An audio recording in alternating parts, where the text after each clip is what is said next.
My project is about assessment of environmental contamination with tapeworms, parasites that cause um, central nervous system diseases and epilepsy. And of course, the acquired epilepsy. And it is important that people are aware of my project because it aims at controlling the diseases, mostly in developing countries and much more in rural areas where people live and farm pigs in a traditional way that they are roaming into the streets.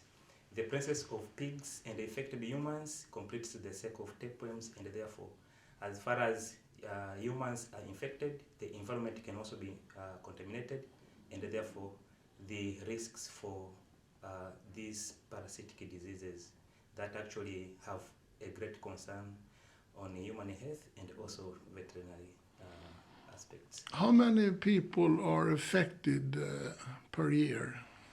There are statistics from a few countries, like the US, around 50,000 people affected, and in Tanzania specifically in endemic areas where the diseases are endemic, around 4.7% people are infected. And the result of the disease is that if we're infected, it can even cause death. Mm-hmm. It's economically important because for pig farmers, they are going to encounter economic loss in terms of raising infected pigs, which are actually they would dispose them if they are infected. And as a matter of fact, the diseases also, the treatment of diseases for human beings is very expensive. If you encounter cysticercosis in the brain, it's very difficult to cure the disease. It's a high technology. You have to explain to me the connection between pigs and people. Or how does it affect from pigs to humans? When the pigs are infected with the Tinea solium, of course the tapeworms, the human, the pork tapeworm, the pigs will develop cysts in their muscles, and usually within the cysts there are larval forms.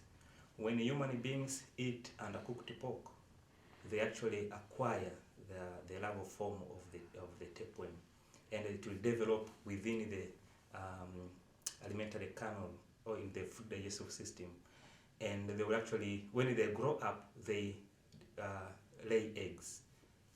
Eggs are passed through the fecal matter, and especially when it is in places where sanitation is very low, and people don't use toilets, for example, they will dispose their fecal matter everywhere. And when there are roaming pigs, they will pick up the human shit, and they continue actually the cycle.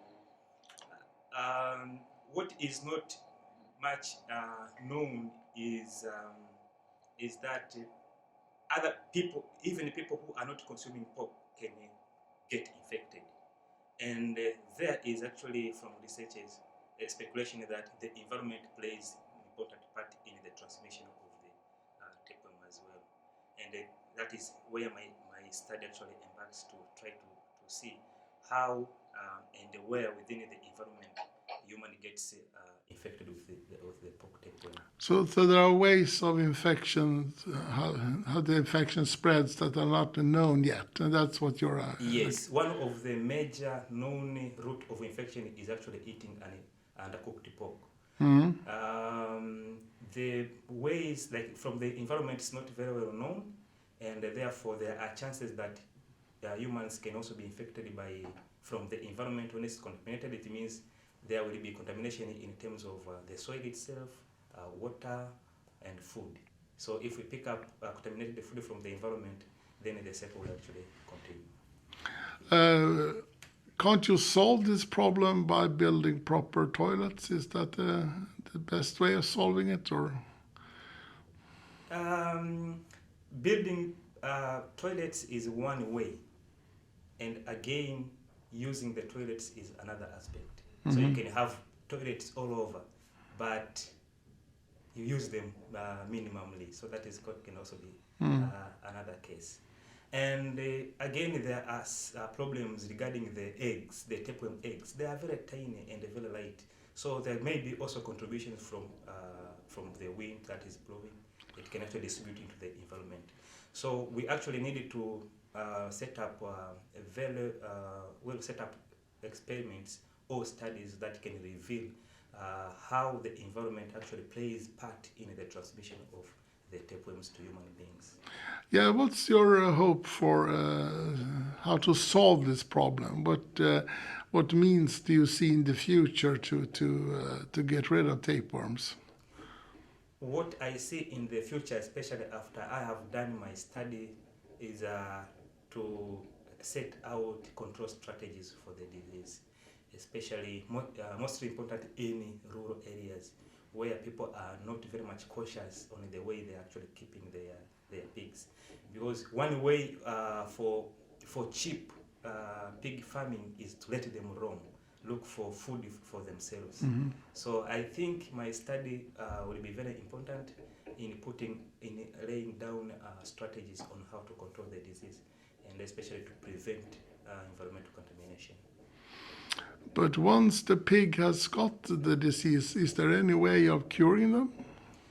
Unfortunately, to date there are no ways that pigs can be cured from the disease, although some scientists have started researching on vaccines for the pigs. But actually, no one can say this is a medicine for curing infected pigs.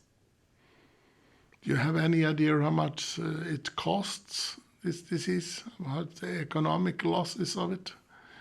The loss may be big, but I cannot actually say how much. But we can actually take it in terms of what it takes. For example, a person who is infected and eventually develops epilepsy, that one cannot be involved actually into the economic system. And again, the families to take care of the epileptic person is also very costly. There are also costs that are associated with raising the pigs that are infected because they will be stunted. That is actually very difficult. And many more other effects that I can't even mention them here. In what areas of the world is this disease most common? The tapeworm infections is very common in most developing countries in sub-Saharan Africa, in Asia, in Latin America, and in Europe. Actually, is one country, Portugal, that has the disease, and probably the rest of the areas of the world have high sanitary aspects. So the tapeworms can't. Are there any other animals beside the pigs that are infected by the tapeworm? Yes, because there are different types of tapeworms. We have the beef tapeworm that infects the cattle. We have the pork tapeworm that infects the pigs and the humans. We have tapeworms for dogs, for cats, and I think yes. So other animals are also infected, but it seems for human beings the effects are much more severe than on other animals. And what result would you dream of if you would, with your work? What would you like to contribute with? First, I would like to contribute on the isolation methods. If, for example, the environment is affected, how easy or what is a method? What method is there that we can extract easily, or we can detect the eggs from the soil? So one of my results, I think I'm working much on evaluating and developing a proper method for the detection and recovery of eggs from environmental samples, particularly the soil. And also, I will I will research on the focal point of transmission.